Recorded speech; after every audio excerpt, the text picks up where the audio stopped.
Boa noite para cada um. Deus abençoe. Cada um que está aqui. Fidel, meu pai, Valim, Beto, Reginaldo, Márcio, Odismar, Flávio. Sejam bem-vindos. Aí os que vão ir entrando depois. Muito obrigado por estar aqui, por essa oportunidade, por ter esse momento de estudar a Bíblia, né, de aprender um pouco mais. Eu agradeço muito por essa oportunidade de compartilhar com a igreja. Espero que seja bênção na vida de vocês, que possa ser um desafio, possa ser uma aprendizagem. Essa semana eu mandei uma mensagem para o pastor Jeremias. Estava perguntando uma coisa para ele lá de alguns relatórios que eu preciso fazer. E ele disse que viu o vídeo e falou: olha, achei muito legal e tal. E eu comentei com ele que uma coisa que eu gosto desse método de estudo que a gente está utilizando, que é o método indutivo, é que ele é um método que ele é apto para qualquer pessoa. Entre nós aqui, entre o nosso grupo, tem algumas pessoas que talvez tenham maior conhecimento bíblico, outros têm um pouco menos, alguns já estudaram ou já, sei lá, já leram a Bíblia completa, outros não. E o legal do método indutivo é que ele serve para qualquer pessoa. Não é somente para uma pessoa ou somente para alguém, ele é apto para todas as pessoas, né? Qualquer um pode utilizar o método indutivo, qualquer um pode ser parte disso. E a Bíblia, ela fala por si só. As minhas conclusões, elas não são baseadas no que eu entendo, no que eu acho, ou no que eu gostaria que o texto significasse, mas as minhas conclusões, elas são baseadas nas evidências que eu vejo no texto. Eu acho que isso é um processo muito importante. Na aula passada, na semana passada, eu falei sobre as características do método, né? Método, dei a aula, um panorama do que é o método, como ele funciona. E dos 3 passos, vocês lembram cada um dos 3 passos, quais são?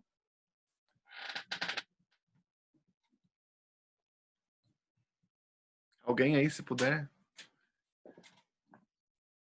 Orar é o primeiro. Orar, sim, muito bem. Vou deixar para os outros falarem algum também. Observação. Sim.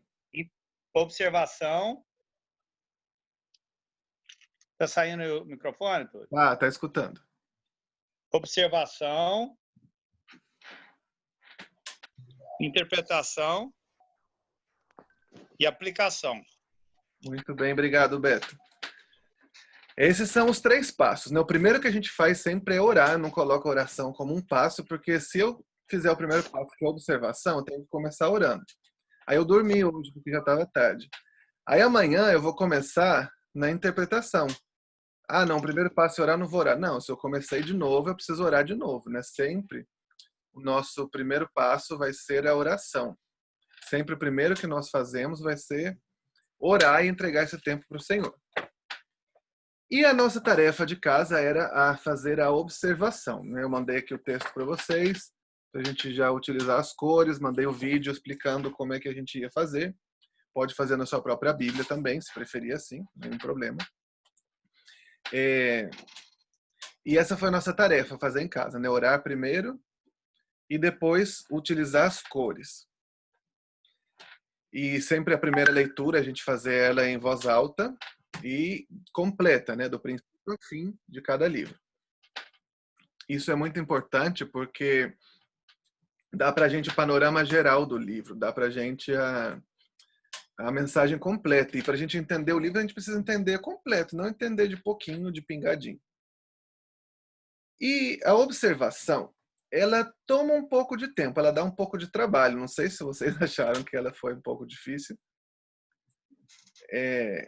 Você pegar os lápis, pegar as cores, ficar pintando, você pensa, nossa, sei lá, eu acho... Você pode falar, né? Eu acho um pouco difícil.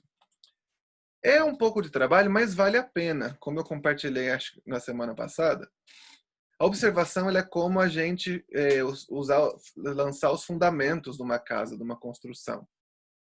Às vezes é o que mais demora numa construção, né? E você dá uma canseira porque você começa e você constrói, e põe cimento, e põe areia, e coloca, e está investindo dinheiro.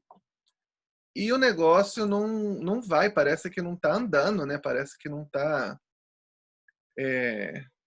sei lá, parece que não estou vendo nada. Tá tudo que eu estou investindo está debaixo da terra, mas é um investimento necessário. Se a gente fizer uma casa sem um fundamento, não vai para frente, né? Ela não, numa chuva, numa ventania, a casa desaba. Então a gente precisa investir tempo na nossa observação. E a gente descobre coisas que talvez a gente não descobriu antes. Gostaria de perguntar se algum de vocês aí pudesse compartilhar uma coisa interessante que observou em 1 Timóteo. Quem tiver no computador, eu acho que eu expliquei isso na semana passada também. Se você quiser falar rapidinho, para não desativar o som, não ter que ir lá clicar e depois desclicar de novo, aperta a barra de espaço, vai ativar o seu som temporariamente, você solta, o som volta a desativar. Então, se algum dos irmãos puder me compartilhar uma observação interessante que achou em 1 Timóteo, alguma coisa que observou, uma palavra que é muito repetida, alguma observação interessante.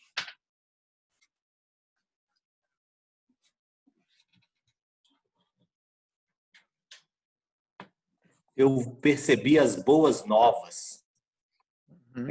Assim, a notícia que Deus abriu um caminho, né, para as pessoas, quando elas aceitam realmente a Deus. Joia, muito obrigado. Alguém tem alguma outra observação? Por exemplo, quando você observava, você estava lá pintando, usando as cores. Deu para você perceber aonde que Timóteo estava?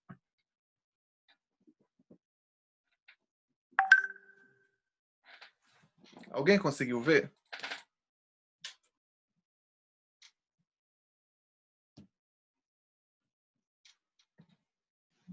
Em Éfeso.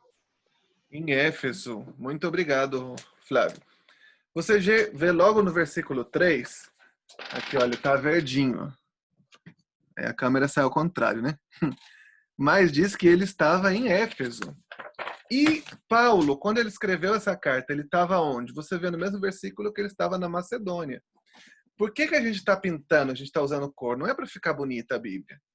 Né? Não é para chegar na igreja, abrir a Bíblia e o meu irmão do lado ver, nossa, que bonita, olha, ele estuda a Bíblia, ela está pintadinha.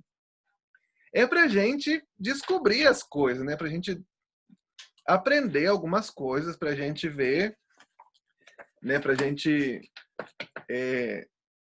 descobrir coisas novas que estão aí. Esse é o propósito da gente utilizar as cores, né? A gente vê, se eu ver alguma coisa, lembra que tem uma cor aí para cor difícil, né? Para passagens difíceis.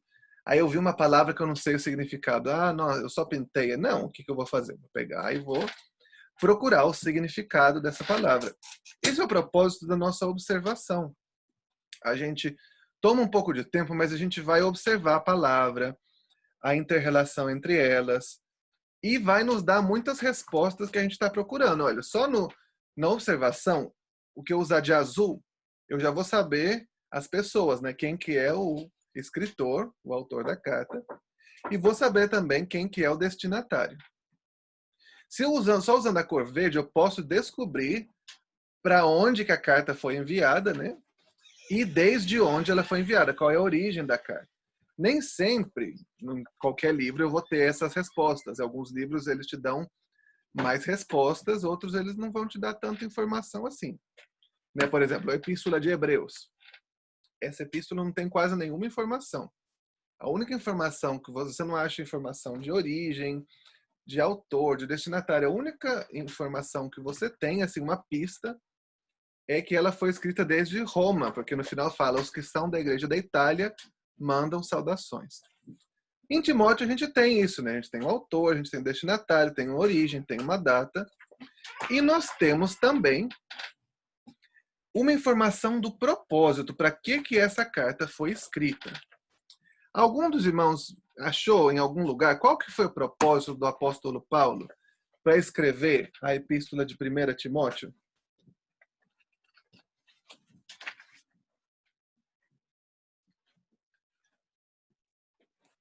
Como devem ser os bispos, que a gente deve orar por todas as pessoas, como devem ser os diáconos, ao aviso contra esses falsos mestres. Uhum. Claro, todas essas são instruções que estão na carta. E como a gente poderia resumir tudo isso, essas instruções de como deve ser o bispo, os presbíteros, os diáconos, como se devem comportar as pessoas, a advertência, como eu posso resumir isso? A gente sempre vai ter num livro um versículo que a gente chama o versículo-chave. Que é o versículo-chave? Aquele que resume toda a ideia do livro. Tem vários versículos bons, mas tem um que é o melhor, né? Que é o que realmente abarca toda a ideia do livro. Isso está no capítulo 3, versículo 14 e 15. Eu vou ler esse versículo, aí vamos ver se algum de vocês pode me dizer, resumindo uma frase, o propósito da carta. 1 Timóteo 3, 14 e 15. Embora espere vê-lo em breve, escrevo-lhe estas coisas, para que, se eu demorar, você saiba como as pessoas devem se comportar na casa de Deus. Ela é a igreja do Deus vivo, coluna e alicerce da verdade. Segundo esse livro, qual é o propósito do apóstolo Paulo?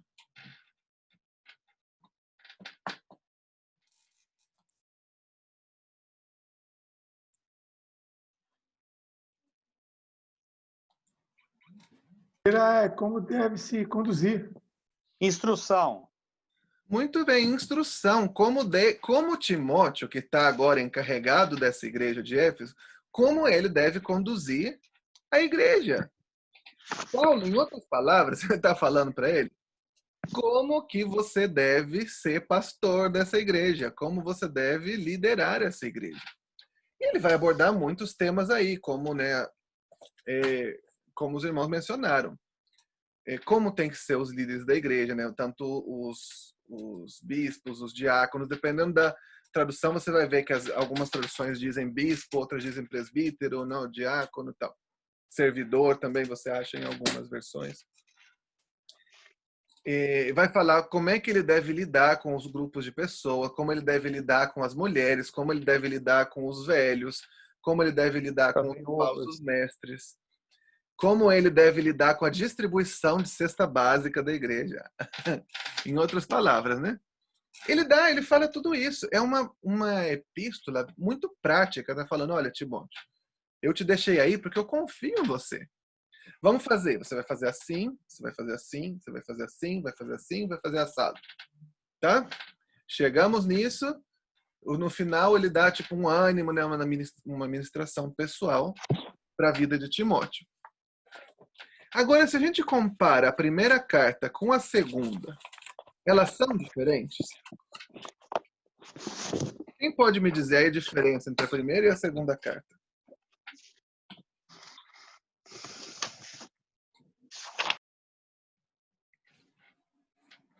A primeira é a respeito de procedimentos. Uhum. E a segunda é assim, para animar você a prosseguir na obra, não desistir. Sim, muito Eu bem. vejo que ele tem aí um agradecimento e um encorajamento. Uhum. Na segunda? Isso. Uhum. E dá umas últimas instruções também, né? Sim. Por que ele faz isso? Aí nós vemos a importância do contexto histórico. Enquanto a gente está fazendo as observações, a gente já vai pegando algumas informações, né? E daí a importância da gente ver um contexto histórico. Agora, para essa próxima semana, para essa semana passada, né, eu deixei para vocês a tarefa de ler os 2 livros inteiros, tal. Deixei o link lá daquele aplicativo da Bíblia também, né, do SourceView, que lá tem bastante informação interessante. E agora, para essa próxima semana, nossa tarefa vai ser procurar alguma informação de contexto histórico. Eu vou falar algumas coisas aqui, mas eu quero deixar para vocês procurarem algumas informações também. E vou mandar algumas perguntas de interpretação. Lembra? O que é interpretação? Não é o que eu acho que significa, não é o que Deus falou comigo. A interpretação é o que o texto significa para os ouvintes originais. o que que eles entenderam, o que que foi, qual que eram os propósitos, as motivações dele. Agora, como é que eu posso saber o que que Paulo quis dizer para Timóteo se eu não vivo em Éfeso? Eu não sei onde que Paulo estava, né? Não sei, não conheço muito da relação deles. Por isso que é a importância da gente ter um bom transfundo ou contexto histórico, né? A mesma coisa. Porque ele vai dar para a gente essas respostas que a gente não tem. Para a gente entender essas duas epístolas, primeiro, a gente precisa saber quem é Paulo e a gente precisa saber quem é Timóteo, certo? Porque se é uma carta pessoal de Paulo para Timóteo, a gente precisa saber quem era cada um deles, né? A gente precisa saber também, ele estava em Éfeso, ele estava pastoreando a igreja de Éfeso, então a gente precisa saber o contexto da igreja de Éfeso. Vamos precisar procurar isso também. A gente precisa entender o tempo em que ele foi escrito, a data é muito importante. A gente vê que da primeira carta para a segunda carta, passou um período de tempo, né? E a situação que o apóstolo Paulo estava vivendo, ela mudou muito. Se a gente lê a primeira carta, você vê que ele está dando instruções, ele fala que ele está na Macedônia. Na segunda carta, qual era a condição do apóstolo Paulo? Alguém conseguiu ver? O que ele estava passando? O que ele estava enfrentando? Estava preso, né? Ele estava preso. Estava preso e os amigos abandonaram ele. Cada um foi para um lado. Só Olha, Lucas que ficou com ele. só Lucas. Ele fala que até Tito não tá, ele não fala que Tito abandonou assim, né? Mas Tito não tá com ele também, ele tá sozinho. Então, olha só, o que que você tem que pensar nisso? O que aconteceu no contexto histórico, né? O que aconteceu para mudar radicalmente, né? Um Paulo que escreveu essa primeira epístola e poucos anos depois escreve a segunda, agora ele está preso, está sozinho, todo mundo abandonou ele. O que aconteceu? Nero. Nero. Ah, a gente tem uma informação aí, um contexto histórico interessante. Tem um lá, Mas eu acho que é onde que Demas, fica isso? que amou o mundo mais do que o evangelho e abandonou. Uhum. Ô, Túlio, mas onde que você aconselha a gente a buscar esse contexto histórico? Boa pergunta. O primeiro lugar que a gente vai procurar contexto histórico sempre é o próprio livro. Às vezes a gente lê e a gente passa batido informação importante do contexto histórico. Então, o primeiro lugar que a gente precisa fazer, enquanto a gente lê o livro, enquanto a gente faz a nossa informação, é estar aí tirando informação de contexto histórico. Como é que a gente faz isso? Você deixa aí, né, pega a sua folhinha, ou na sua Bíblia, a folhinha que tem aqui da observação. Então, enquanto você está observando, fica com um caderninho ou com uma folha aí do lado, uma caneta normal.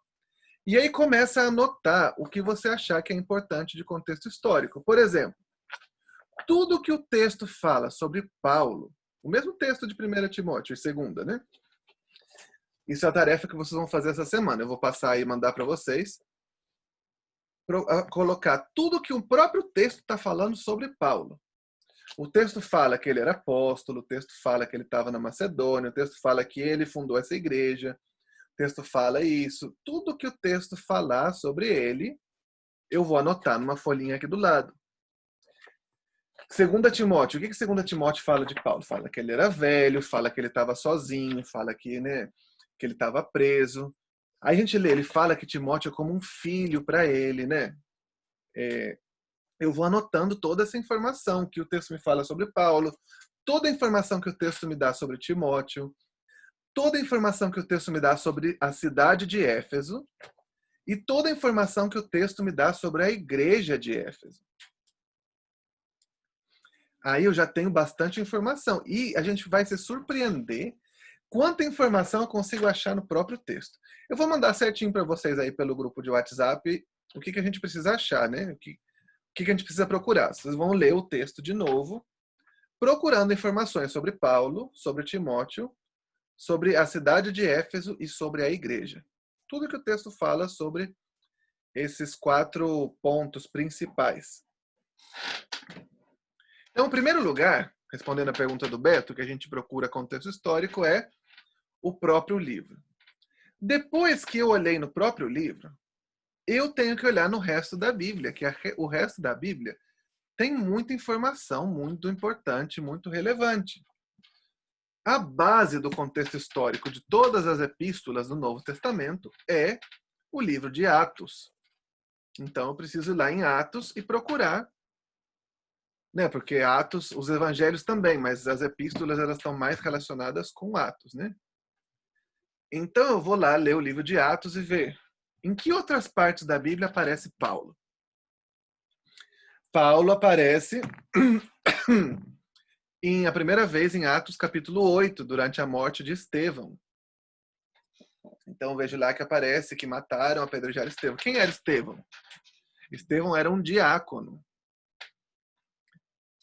Né? Ele era um diácono. E ele estava pregando e eles foram lá, apedrejaram ele. E o manto dele caiu sobre os pés desse jovem chamado Saulo.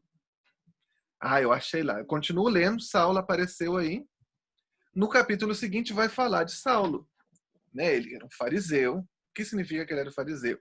Eu vou anotando todas essas coisas. Ele perseguia os cristãos e ele foi para Damasco. Ele soube que tinha muito cristão lá em Damasco. Ele perseguiu lá.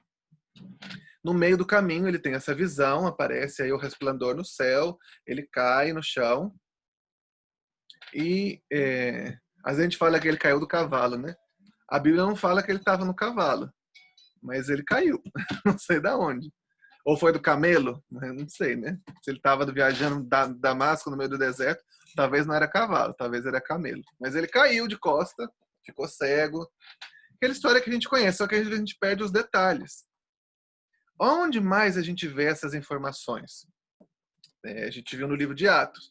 Continua lendo Atos. Capítulo 9, aí Saulo desaparece. De repente, lá no capítulo 13, Saulo aparece de novo.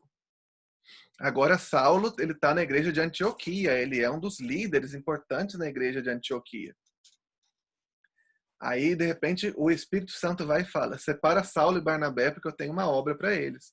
E o centro do livro começa a ser Saulo e Barnabé. Desaparece Pedro, desaparece João, os outros 12, fica só falando sobre Saulo. E de repente ele não chama mais Saulo, ele chama Paulo. Uai, o que aconteceu? A Bíblia tem essas respostas, a gente precisa ver isso. Aonde que aparece Timóteo a primeira vez? Aparece no capítulo 16, lá na cidade de Listra. Apareceu Timóteo, ele não apareceu do nada, né? O que mais a gente vê? A gente vai observando essas coisas e juntando informações de contexto histórico. Primeiro, o próprio livro, depois o resto da Bíblia. Além de Atos, que outros lugares aparece o apóstolo Paulo? Ele aparece em todas as epístolas que ele escreveu, né? Desde Romanos até Filemão. E Timóteo, onde ele aparece além disso? Ele aparece em várias epístolas, ele é mencionado também junto com Paulo. E ele aparece também, né, principalmente nas duas epístolas de Timóteo, e ele é mencionado também em Hebreus. Isso é interessante que a epístola de Hebreus não menciona Paulo, mas menciona Timóteo.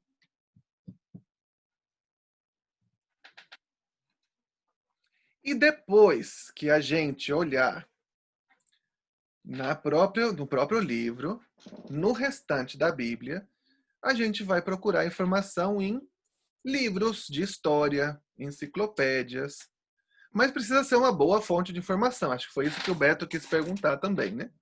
Porque se eu vou lá e coloco no Google, Paulo, Timóteo, pode sair qualquer coisa, tá? Às vezes eu pego, nossa, que informação legal, eu li, peguei tudo, de repente vou ver, era um site dos Mormons, ou dos Testemunhas de Jeová.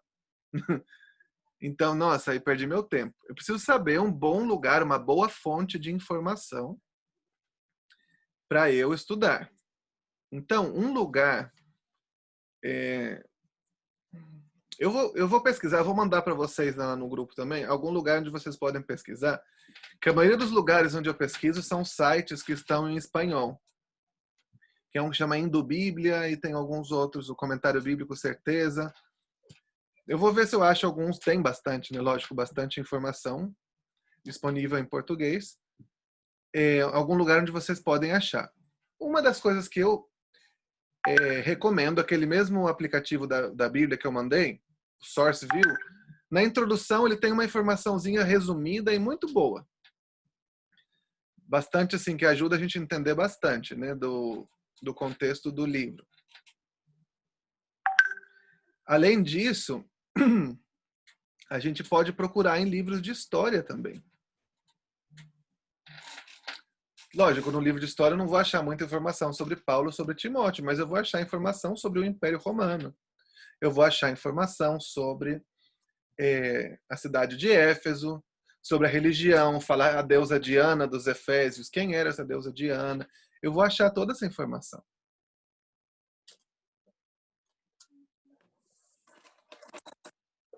E é importante, talvez, a gente olhar em outros lugares também, outras personagens que saem, não só Paulo e Timóteo, né? Aí o tio Márcio, ele comentou sobre Demas, né? Fala Demas, que foi o Beto, alguém comentou. Demas, que ele amou o mundo mais que a Deus e abandonou, desviou. Demas, ele sai mencionado na epístola de Paulo a Filemon. E no final, nos últimos versículos, ele fala: manda o saúdam Marcos, Aristarco, Demas e Lucas, meus colaboradores. Então a gente vê que nesse momento, Demas, ele estava junto com Paulo, ele era colaborador. De repente aconteceu uma coisa que, Demas virou pó. Ele caçou o caminho da roça e sumiu, amou as coisas do mundo. O que será que aconteceu? Será que foi uma perseguição que fez que ele abandonasse a fé? A gente tem que ir buscando essas coisas. O que nós vamos fazer agora nos minutos que a gente tem? Eu vou dar alguma informação básica para vocês sobre contexto histórico. E a gente vai ficar com a tarefa de achar mais informação lendo, né, Timóteo, e alguns capítulos de Atos que eu vou mandar lá no grupo. E vão escrever numa folha toda a informação de contexto histórico que a gente conseguir reunir. E na semana que vem a gente vai começar a interpretar.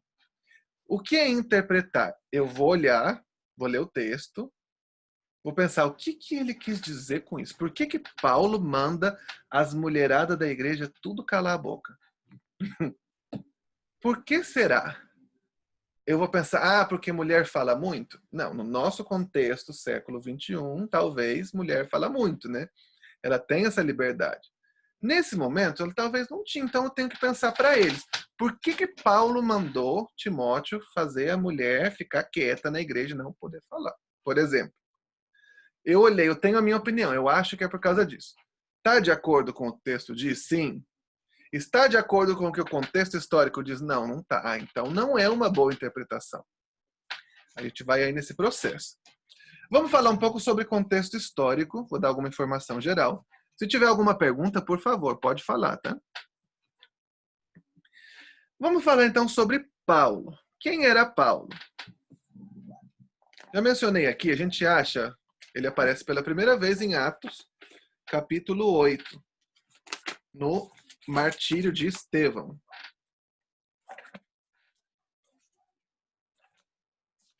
Estou abrindo aqui para dar referência para vocês.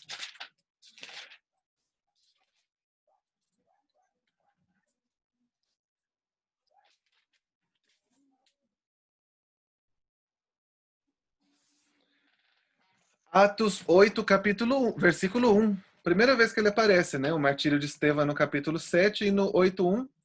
E Saulo foi uma das testemunhas e esteve totalmente de acordo com o assassinato de Estevão. E daí, ele desaparece. Capítulo 9, ele aparece de novo, depois ele desaparece de novo e volta no capítulo 13, né? Quem era esse Saulo? Saulo é o mesmo que Saul, o nome do rei do Antigo Testamento. É o mesmo nome. Só que passaram, né, tantos séculos entre o Antigo Testamento e o Novo, alguns nomes sofreram umas pequenas variações.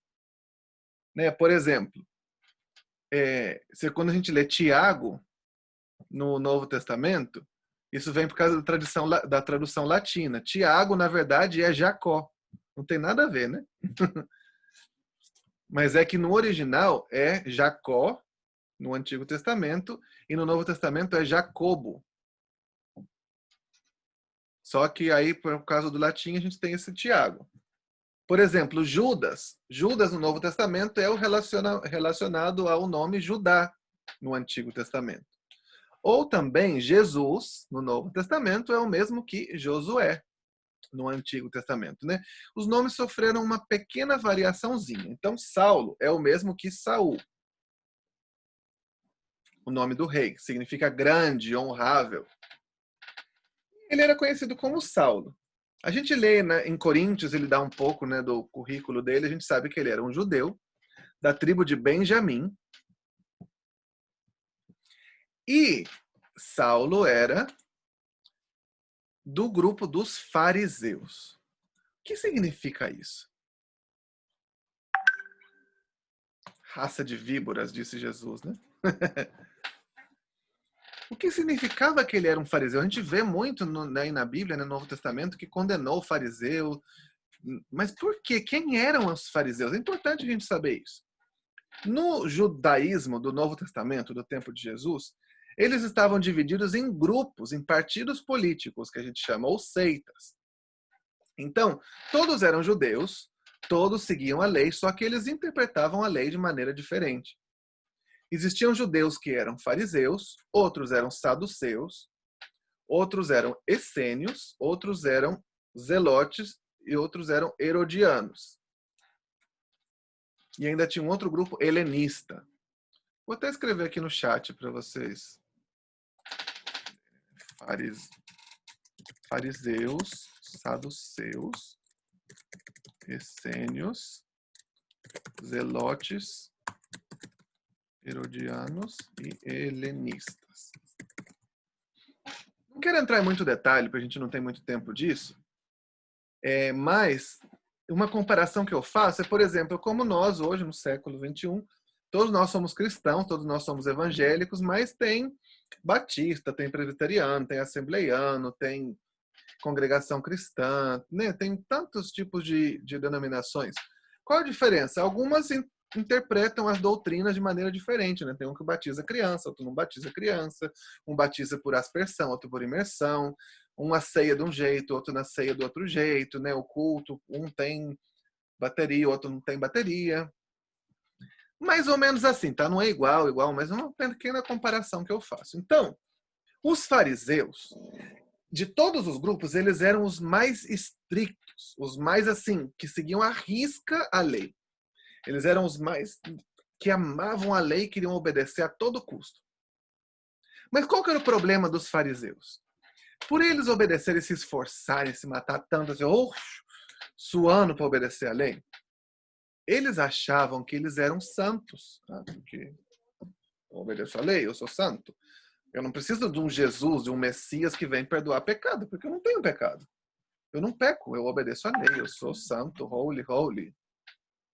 E esse era o problema principal dos fariseus. Eles achavam que pelo fato deles se esforçarem muito por obedecer a lei, eles estavam bem na fita. E não era assim, né? Eles não estavam muito bem. Mesmo eles se esforçando por obedecer a lei, eles ainda eram pecadores. Eles precisavam muito da graça. E esse zelo excessivo que os fariseus tinham pela lei, eu acho, foi o que motivou o apóstolo Paulo a ser um perseguidor da igreja. Até o capítulo 8 de Atos, os primeiros cristãos, eles estavam somente em Jerusalém. Não tinha cristão em toda parte do mundo, né? Alguns talvez se converteram no Pentecostes e voltaram para suas terras, eram cristãos, mas a igreja estava concentrada em Jerusalém. Então, quem eram aqueles que Paulo e a guarda do templo, o sinédrio, perseguia? O judeu que se convertia ao cristianismo era perseguido. O romano converteu, o grego converteu, o sírio, o persa converteu. O judeu não estava nem aí com isso, problema deles. Eles estavam preocupados que os judeus abandonassem a sua fé e se convertessem ao cristianismo. Então, Paulo ele perseguia esse tipo de cristãos. E ele vai e pede uma carta lá, olha, me autoriza aí em Damasco, porque na sinagoga de Damasco tem um montão de judeus que abandonaram a fé. E no caminho ele tem a visão, ele cai do camelo, do cavalo, ou de costas, né? Não sei, mas ele cai. Tem a visão do resplandor, né, de Jesus falando, Saulo, Saulo, por que me persegues? E aí ele se converte, né? Ele está lá em Damasco, vai o profeta Ananias, ora por ele volta a ver. E ele se converte. Daí tem um montão de coisas que não fala sobre a vida dele, né? Gálatas 2, ele conta um pouco o que aconteceu depois da conversão de Saulo. Mas eu quero chegar no capítulo 13.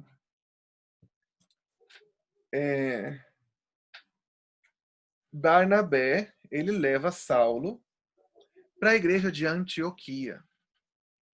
Antioquia era a capital da Síria, era uma das cidades mais importantes do Império Romano. E Antioquia se tornou a primeira igreja de maioria gentia. Até esse momento, a maioria dos cristãos eram judeus. Em Antioquia, converteram mais gentios que judeus. Foi a primeira igreja de maioria gentia. E foi todo um desafio, toda uma mudança de paradigma para eles. Então, Paulo estava acostumado a isso, né? Ele sendo judeu, sendo zeloso da lei. Ele se converteu e ele estava acostumado a viver com judeu, com gentio. Não tinha esse problema. E o Espírito Santo vai e pede que separem Saulo e Barnabé para a obra que ele tem. E eles saem e vão para Chipre, a ilha de Chipre, onde viviam gentios. E de repente, no capítulo 13, versículo... Deixa eu ver.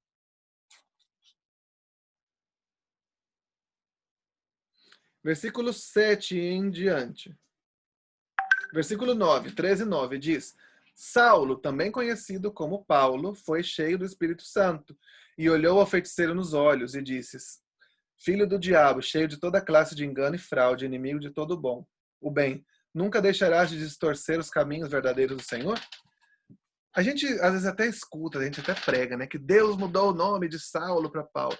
Nunca diz isso na Bíblia. De Saulo, também conhecido como Paulo. O que era? Era o nome correspondente dele no grego. O seu nome em hebreu era Saulo e o seu correspondente era Paulo. É a mesma coisa que, sei lá, João em português, em inglês é John, ou em francês é Jean, ou em italiano é Giovanni, em holandês é Johan. É o mesmo nome, só que ele tem correspondentes em outros idiomas. Então, a mesma coisa. Saulo era a variação hebraica do seu nome e Paulo era a variação grega. A gente vê isso mesmo com Silas, né? Silas era um nome hebraico e em algumas cartas ele é chamado Silvano. Silvano era a variação grega do nome Silas. Pedro também, em uma outra epístola, chamou ele de Cefas. Cefas era a variação grega de Pedro. E ele começou a pregar, né, em outros lugares. E na primeira viagem missionária, ele esteve na região da Galácia e passou pela cidade de Listra. E a gente acredita que nessa primeira viagem foi quando Timóteo e a sua família se convertem. Ele passou aí por Listra, voltou para Antioquia, passou algum tempo, alguns anos, e ele fez a sua segunda viagem missionária. E ele passa novamente pela região da Galácia. E quando ele passa por lá, pela cidade de Listra, a gente vê isso no capítulo 16.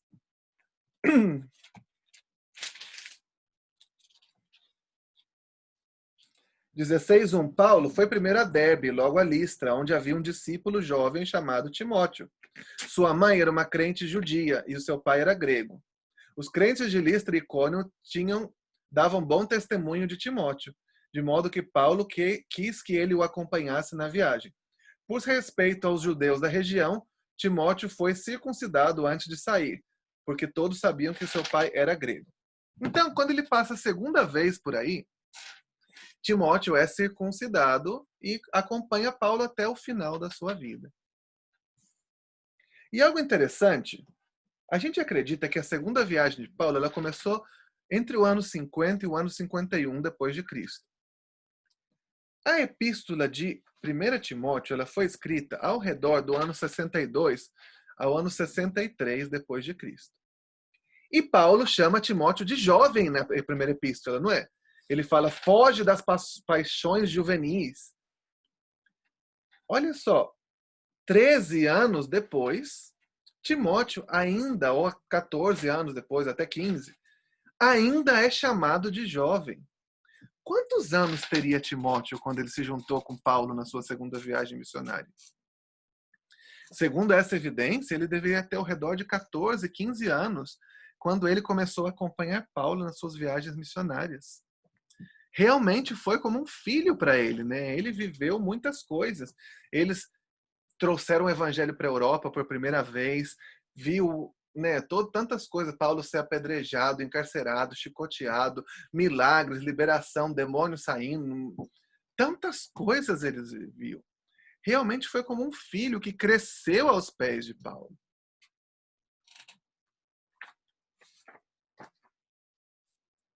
E a gente vê isso também na segunda carta, o carinho, é notável o carinho, a preocupação que o apóstolo Paulo tem pelo jovem Timóteo.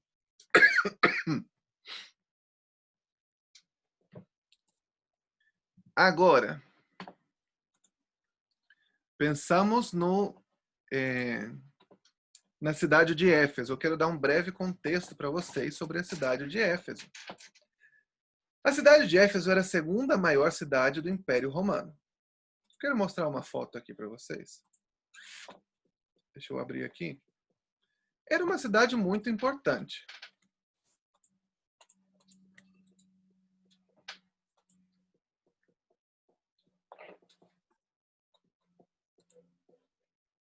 Aí.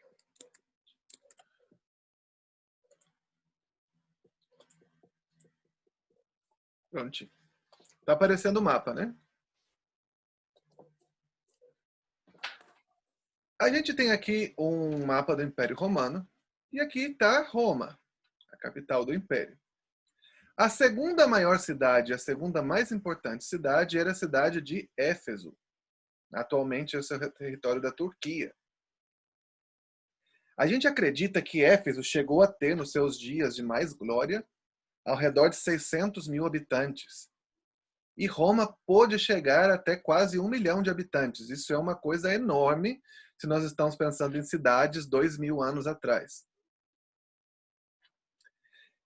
E a terceira e mais importante cidade era a cidade de Corinto. Então essa rota que a gente vê aqui no mapa, a rota comercial, era a mais importante.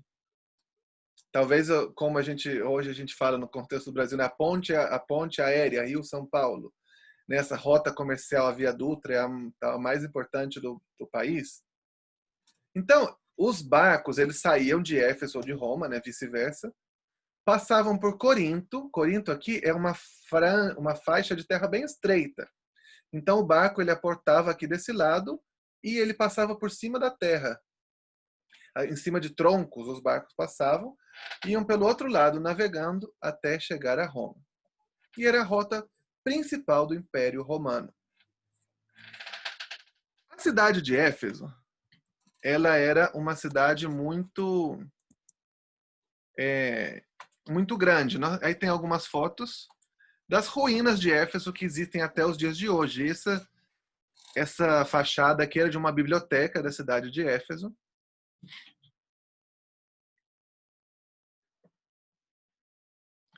Aqui, olha, era o anfiteatro, um dos lugares principais, né, centros de lazer das cidades romanas. Você vê que era muito grande. Tipo um estádio nos dias de hoje, ou, sei lá, uma praça pública, um parque de exposições. Assim eram os anfiteatros, né? Então, realmente foi uma cidade muito grande. Aqui estão as ruínas do templo à deusa Diana.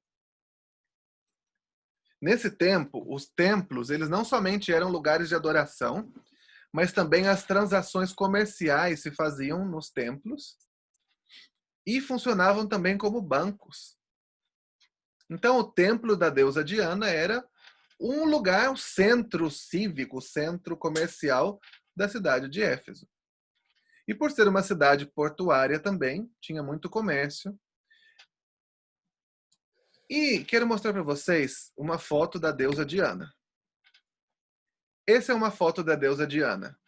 E sim, é o que vocês estão pensando. Isso é um montão de peito. A deusa Diana, ela era a deusa da fertilidade. E sendo a deusa da fertilidade, ela era representada dessa maneira. Como uma mulher com muitos peitos, muitos seios, na ideia de que ela era a deusa, ela é que amamenta, ela é que provê, ela é que nutre outras pessoas. É deusa da caça e da fertilidade.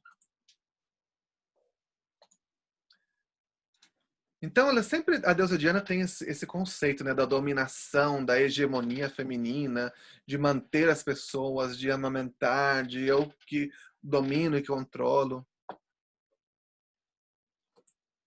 E algo interessante da deusa Diana é que estava esse templo enorme, né, da cidade de Éfeso, e existiam muitas sacerdotisas da deusa Diana. Não precisa pensar muito para a gente entender como se adorava a deusa da fertilidade, né? Justamente assim, não pense muito nisso. Adoravam a deusa Diana tendo relações sexuais com as sacerdotisas no templo consagrado à deusa. Dizem que chegaram a existir até 1000 sacerdotisas na cidade de Éfeso. Então, essa prostituição cultual, essa prostituição idolátrica, ela era normal. Ela era, né, normalizada, ela era aceita, ela era bem vista. Uma sacerdotisa da deusa Diana não era como uma prostituta. Era uma pessoa de status, era uma pessoa que tinha um nome na cidade. E também, por causa de ser uma cidade comercial e portuária muito grande, a cidade estava lotada de prostitutas. E não era algo mal visto na sociedade romana. Então, uma cidade que a sua deusa principal é a deusa da fertilidade, vocês podem imaginar como era uma sociedade hipersensual ou hipersexualizada. E todo tipo de imoralidade sexual era cometido aí e totalmente aceitável. A palavra grega utilizada para definir imoralidade sexual, vou escrever aqui no chat, é a palavra grega porneia. E porneia, daí vem a palavra pornografia, né, porno. Significa todo tipo de imoralidade sexual. Pode ser fornicação, adultério, homossexualismo, prostituição. Tudo que tem a ver com imoralidade sexual é descrito pela palavra porneia.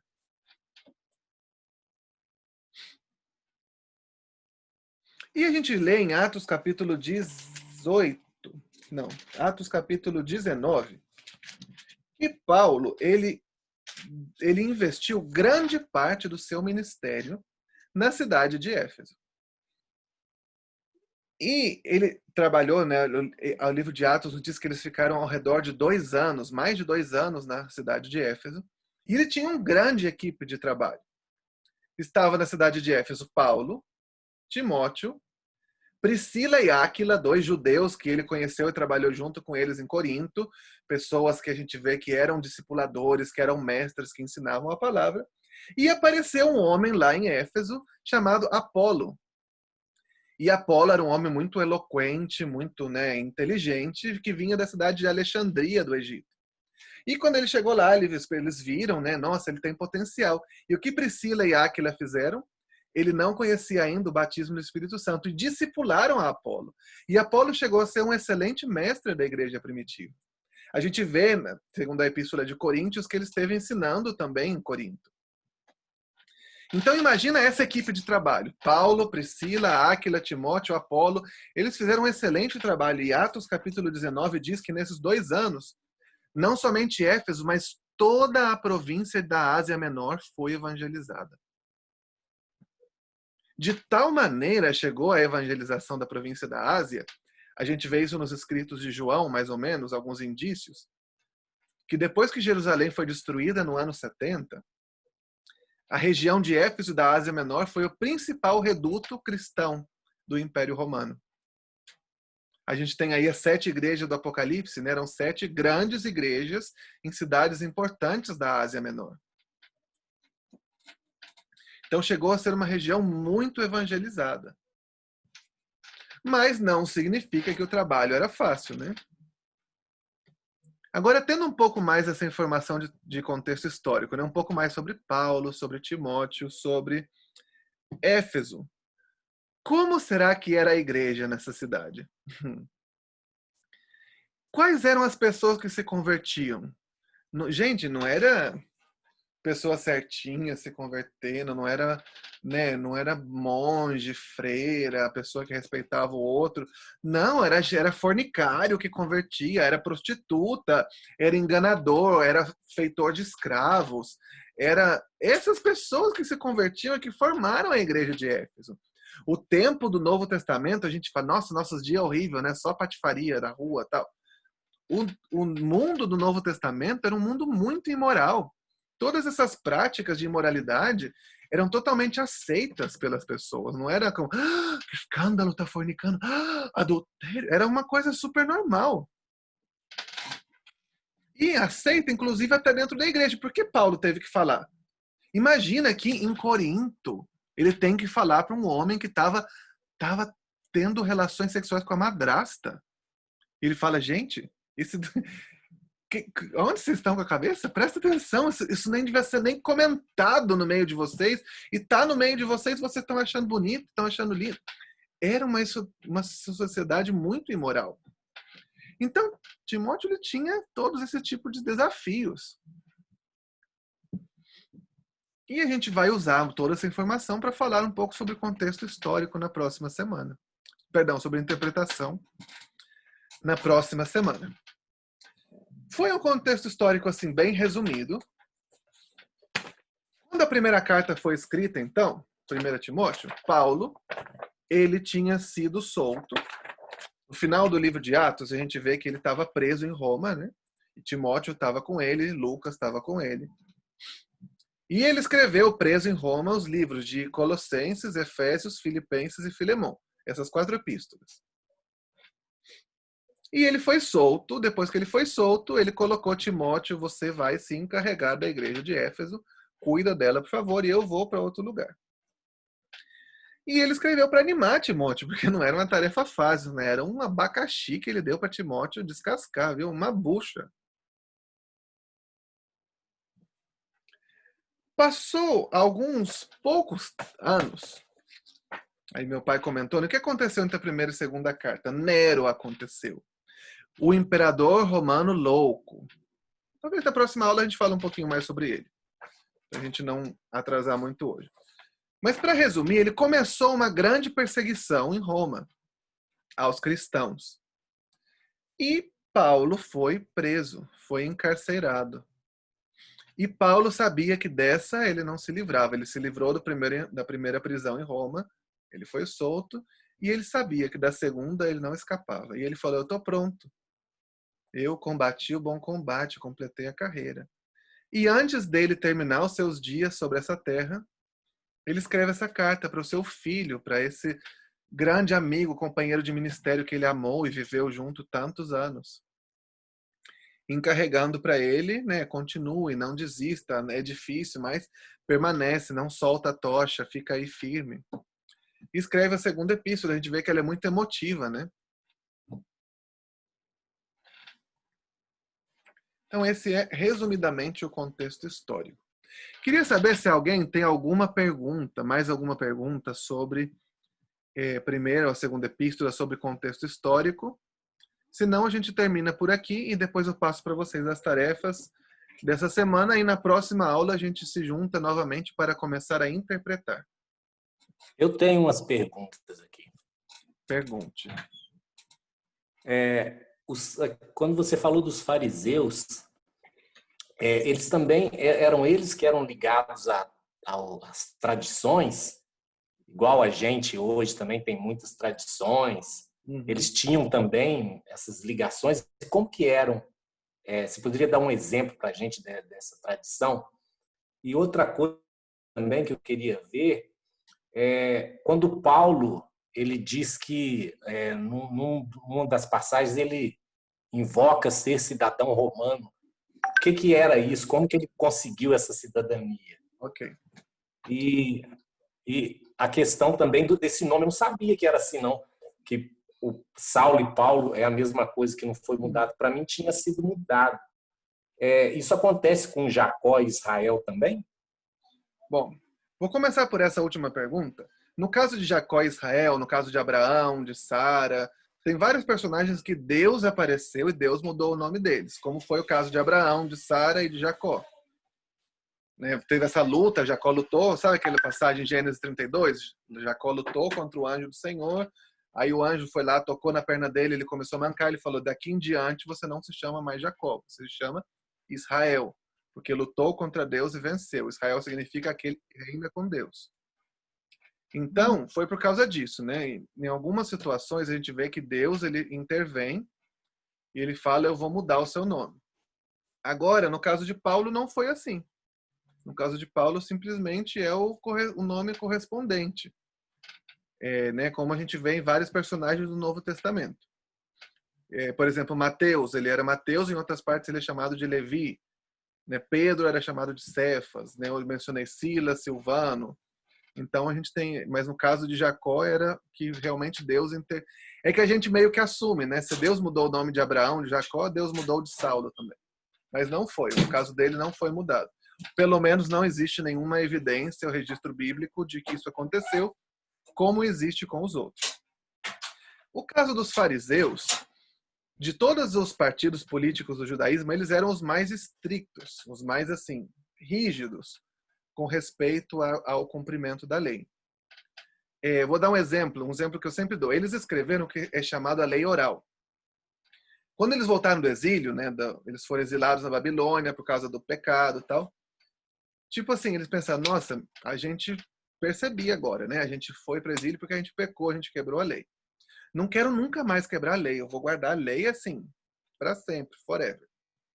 Só que eles tinham tanto medo de quebrar a lei que eles escreveram leis em cima da lei. Então, tem uma lei que diz em Deuteronômio que fala, não cozinharás o cabrito no leite da sua mãe. Simples, né? Então, o que eles fizeram? Para não correr risco de pecar, a gente nunca vai comer carne com leite ao mesmo tempo. Nunca vai cozinhar carne com leite. Nem de frango. Frango não dá leite, mas não tem problema. Não quero, porque vai que eu errei. Vai que eu pensei que era frango e era bode. Sei lá, nunca vai comer carne com frango. Isso era uma lei do Antigo Testamento? Não era. Isso aqui foi chamado a lei oral, ou o cerco da lei, né? Uma lei em cima da lei. E eles começaram a ir mais além, a colocar tradições em cima das leis.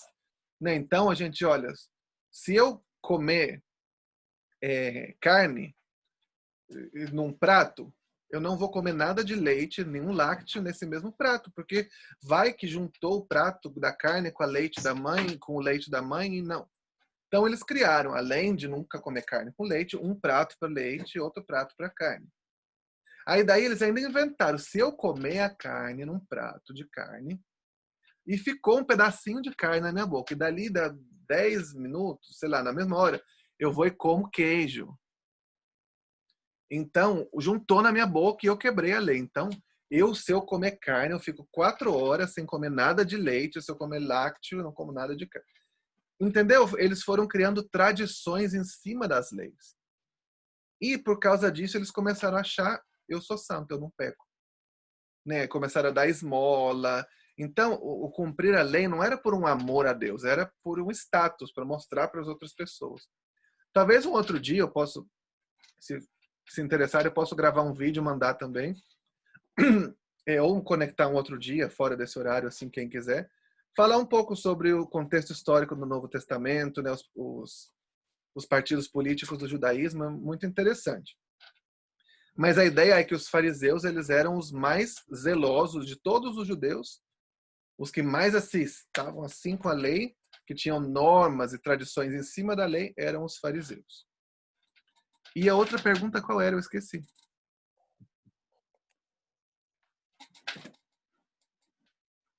Tá me ouvindo? Estou ouvindo. Então, Paulo que ele em um determinado momento ele solicitou a cidadania romana. Uhum, tá. Roma era a capital, né? E eles dominaram os outros reinos, dominaram todo mundo mediterrâneo. Mas não todos tinham os mesmos direitos. O cidadão romano, eles tinham mais direitos que os demais reinos.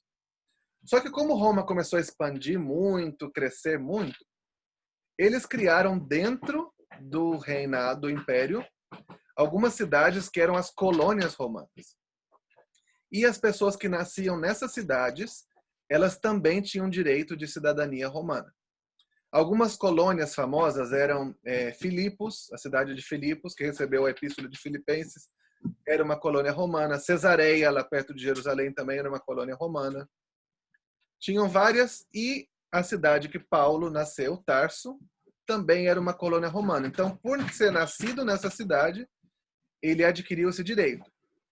Não era nada assim, era tipo, ele era uma pessoa comum, só que as leis para os cidadãos romanos tinham alguns favores. Sei lá, vamos fazer uma comparação, tipo o que os políticos têm, eles têm imunidade parlamentar, as leis para eles são diferentes. Talvez algo parecido, né? Mais ou menos assim. E se a pessoa quisesse, ela poderia comprar. Eu não nasci em nenhuma colônia romana, mas eu sou rico, eu quero ter esse status. Ele podia comprar. Mas no caso, Saulo, ele obteve por direito de nascimento.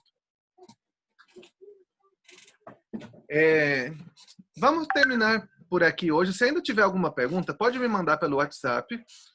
Eu respondo, eu mando por ali mesmo, ou eu gravo um vídeo, né, e faço com as perguntas que vocês tiverem. Mas vamos terminar por aqui hoje. Vou mandar depois como nós vamos fazer o contexto histórico essa semana e nos preparar para a interpretação da próxima semana. Tá joia? Olha, aqui quero vir falar oi. Olha quem está aqui, é o vovô. Oi, vô. Oi, Tomasito. Então, é isso.